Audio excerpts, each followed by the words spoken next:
By the mid-1960s, rock music had crossed a line, and no one agreed where it was anymore.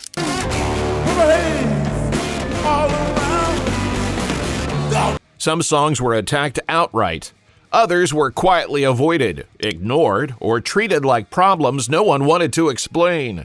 This is the end. Beautiful. This list isn't about legacy or influence. It's about friction.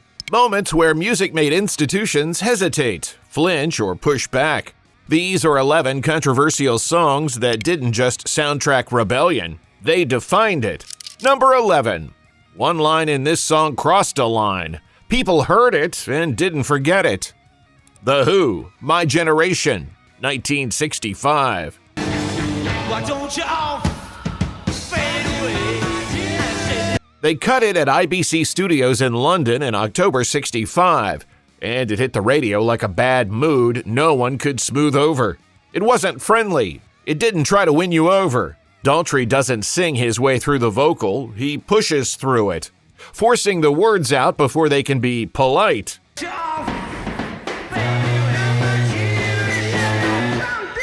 When he hits, "Hope I Die Before I Get Old," rooms didn't gasp. They stiffened. Older listeners heard disrespect. Younger ones heard someone finally saying it straight. The stutter wasn't accidental. Pete Townsend later said it was meant to make you think something worse was coming. Enough to make the BBC uneasy about playing it. That defiance was the point.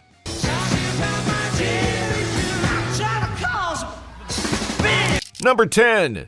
There was a sound that didn't fit on the radio, and nobody in charge knew what to do about it.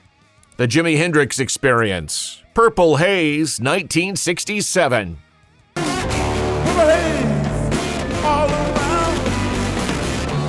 When it hit in Britain in March 67, the shock wasn't the lyrics, it was the sound. That opening guitar didn't resolve or sit politely in the mix. It came through AM radios, bent, buzzing, and louder than anything programmed around it. Hendrix cut it in London, then released it as a single before the album, and radio had to decide if the rules still applied.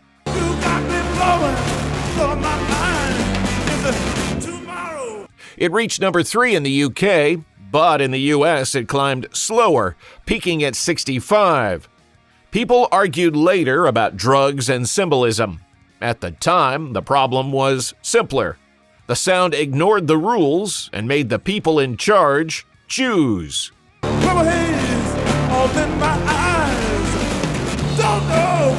Number 9. It didn't sound confrontational.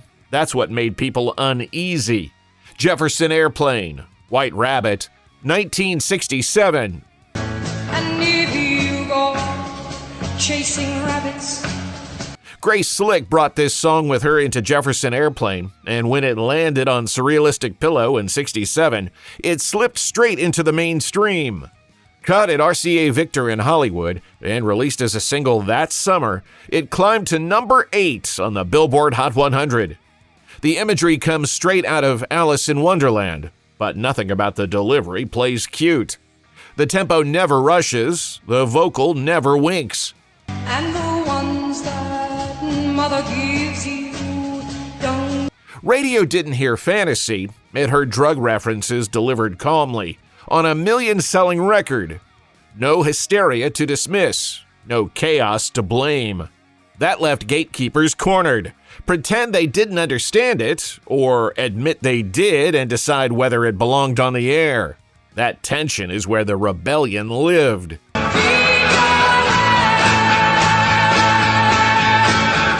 Number 8. This one didn't cause trouble right away. It waited. Then everything fell apart.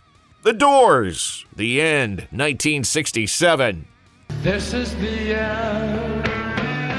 Beautiful friend. They recorded it at Sunset Sound in Hollywood in August 66, with Paul Rothchild producing and Bruce Botnick engineering.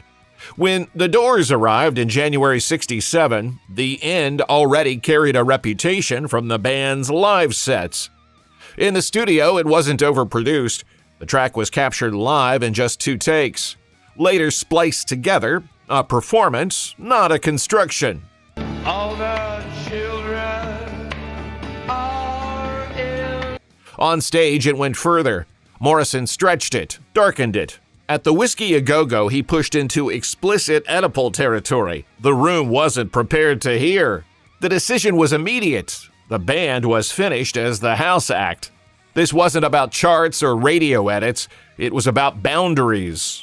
This time, the adults shut the door. Meet me at the back of the blue bus. Meet me at the... Number 7. This song didn't hint. It said the quiet part out loud. The Velvet Underground, I'm Waiting for the Man, 1967.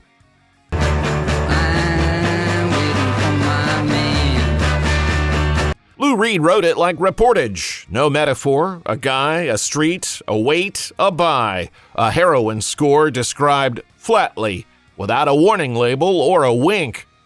Rock had hinted before, this one documented. Cut in 1966 at TTG Studios in Hollywood, it calmly captured a Harlem street deal from the other side of the country. Built on that clunking, insistent piano and a vocal that doesn't plead for permission.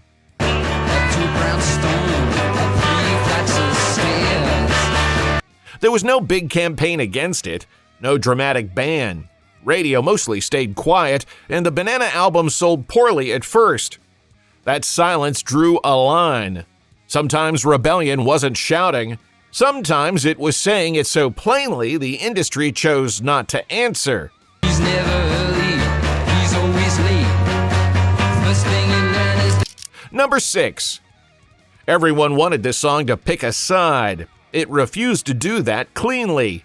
The Beatles, Revolution, 1968.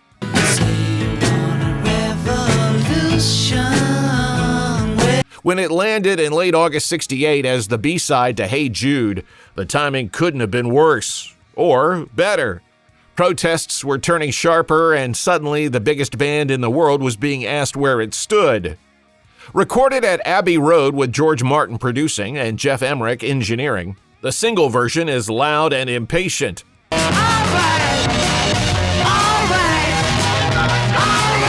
The guitars were driven straight into the desk, breaking every rule EMI had about distortion. Lennon questions destruction, and on this version, he draws a line, count me out.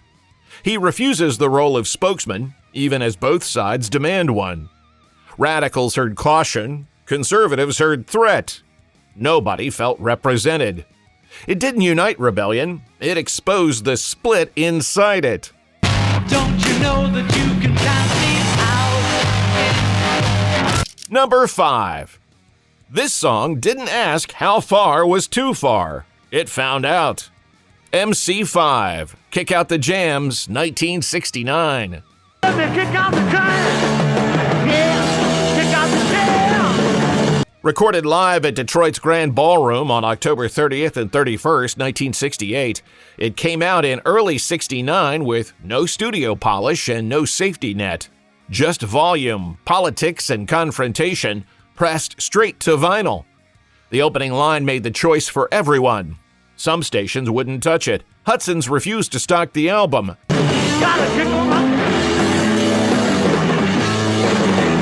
The band fired back with a blunt, "Fuck Hudson's" ad, and Hudson's responded by pulling Elektra Records entirely. The album still climbed to number 30 on the Billboard chart. Elektra dropped MC5 anyway. This wasn't about interpretation or metaphor. It triggered immediate response, removal, refusal, damage control. They stepped over the line, and the system pulled the plug. Yeah, all gotta do when I'm listening to the hate. Number 4. This title alone made people nervous. The timing made it worse. The Rolling Stones, Street Fighting Man, 1968.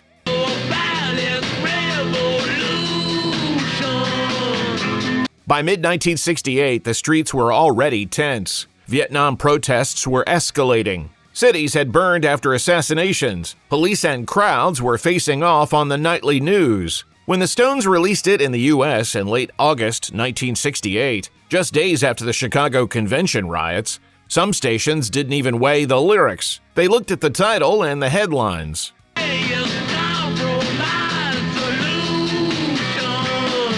In Chicago and elsewhere, radio refused to play it, worried it could pour fuel on a volatile moment, and it stalled at number 48. Produced by Jimmy Miller and cut early that spring in London, its street-level sound came from Keith Richards blasting an acoustic guitar through an overloaded cassette recorder. It didn't call for violence, it just sounded like it understood the streets. This wasn't outrage, it was fear by timing.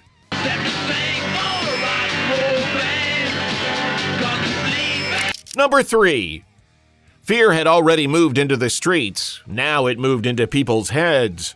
The Rolling Stones, Sympathy for the Devil, 1968. Pleased to meet you. Hope you guess my name. When it arrived on Beggar's Banquet in December 68, the problem wasn't violence or volume, it was perspective. Jagger stepped inside history, framing assassinations and cruelty through the devil's voice. Who killed the Kennedys as a hook, not a warning. That crossed a cultural line. I was fussing you with the nature of my... The song sparked accusations of inversion and devil worship, and plenty of listeners didn't need a riot to feel provoked. After Altamont the following year, its reputation hardened, fairly or not, into something darker. This wasn't fear of crowds, it was fear of meaning. History told without moral reassurance. Pleased to meet you. Hope you guess my name. Number 2. This one didn't explain itself. It assumed you'd already chosen. Jefferson Airplane, Volunteers, 1969.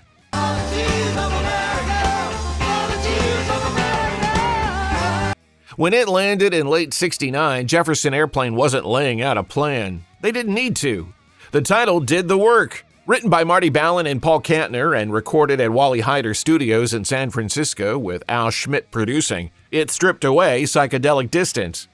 Got a Revolution isn't framed as metaphor, it's treated as a given.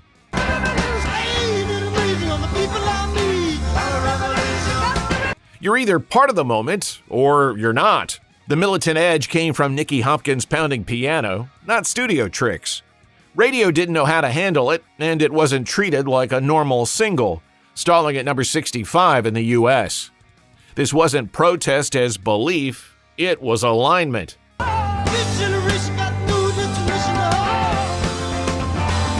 Number 1. This one didn't speak to the moment, it spoke to the people causing it. Bob Dylan, Masters of War, 1963. Come, you masters of war.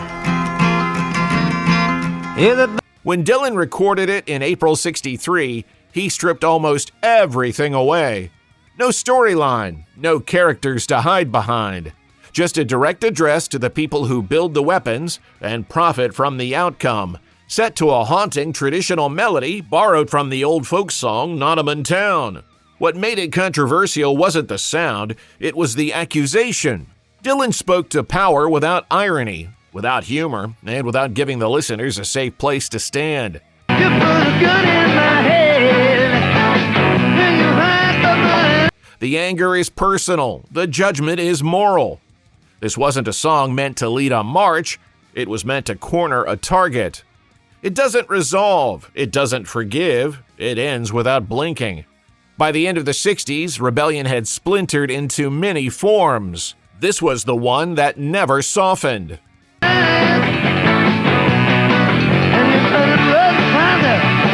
Now, there's one song we didn't number, because it wasn't released in the 1960s. But it's what the 1960s left behind. Bonus! This wasn't rebellion imagined, it was grief reported. Crosby, Stills, Nash & Young, Ohio, 1970.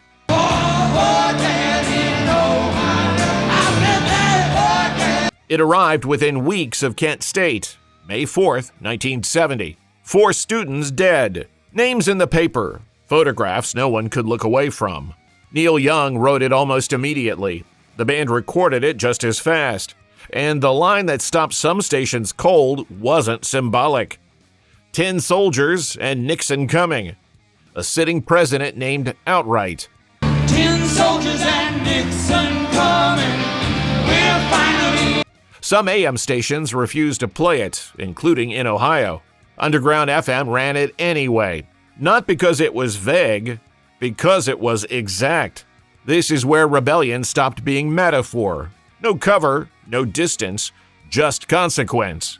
How can you run when you know? The 60s didn't end with an answer. They ended with a reckoning. For a lot of people, these weren't just songs, they were moments. Did any of them cross a line for you when you first heard them?